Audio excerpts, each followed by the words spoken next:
नमस्कार अमित शाह जी, ANI के साथ बात करने के लिए धन्यवाद।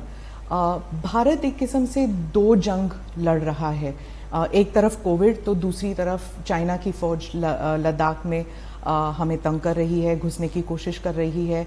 तो आप जो है, आपकी सरकार जो है इन दोनों से जूझ रही है, इसलिए मैं सवाल पूछना चाहूंगी कि पहले तो कोविड के बारे में मैं एक बात स्पष्ट कर दूं, दोनों जंग हम जीतेंगे और जनता को आश्वस्त करना चाहता हूं कि मोदी जी के नेतृत्व में दोनों जंग जीतेंगे।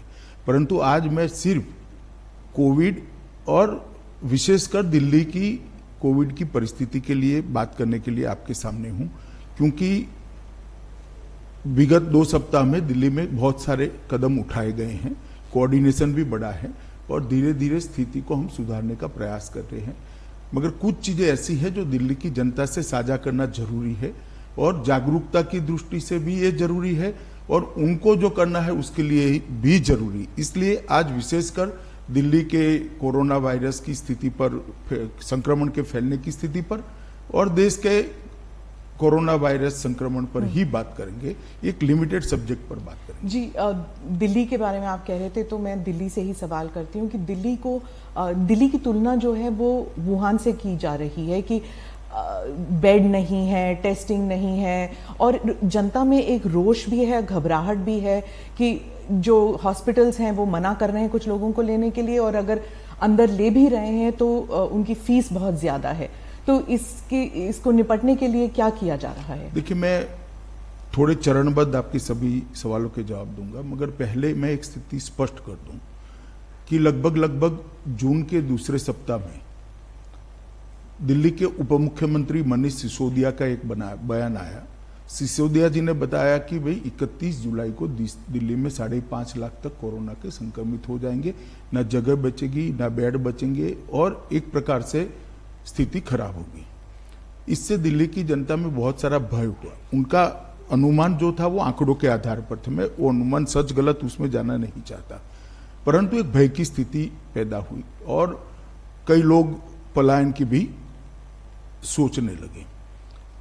एक दूसरा निर्णय आ गया कि दिल्ली के बाहर की व्यक्तियों को दिल्ली में इलाज नहीं कराया जाएगा। अब मैं आपको बताना चाहता हूं, मैं भी दिल्ली के बाहर का हूं, मैं भला कहां जाऊंगा अगर मुझे कुछ होता है तो। दिल्ली देश की राजधानी है, बहुत सारे राज्य के लोग यहां पर रहते, आते हैं, जाते हैं। आसपास के राज्यों से, जैसे उत्तराखंड से, उत्तर प्रदेश से, हरियाणा से, राजस्थान से ढेर सारे लोग यहाँ बसते हैं। ऐसा करना संभव नहीं था, तो वो निर्णय को केंद्र सरकार ने बदला और ये तय कर दिया कि हर एक व्यक्ति का इलाज हर एक अस्पताल में होगा। और उसके बाद में मैंने 14 तारीख को एक कोऑर्डिनेशन की मीटिंग बुलाई और जो आप बात कर रहे हैं वो सारे फैसले कोऑर्डिनेशन की मीटिंग में हमने करे।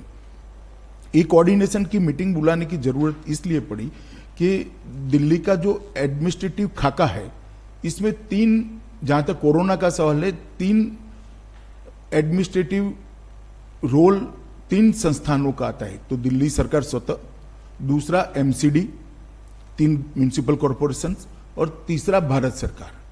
तो ये तीनों के बीच में कोऑर्डिनेशन होना जरूरी था। तो वो मीटिंग का मुख्य उद्देश्य था, देश और दुनिया के कोरोना के खिलाफ की लड़ाई की बहुत सारी इंफॉर्मेशन भारत सरकार के तज्ञों के पास थी।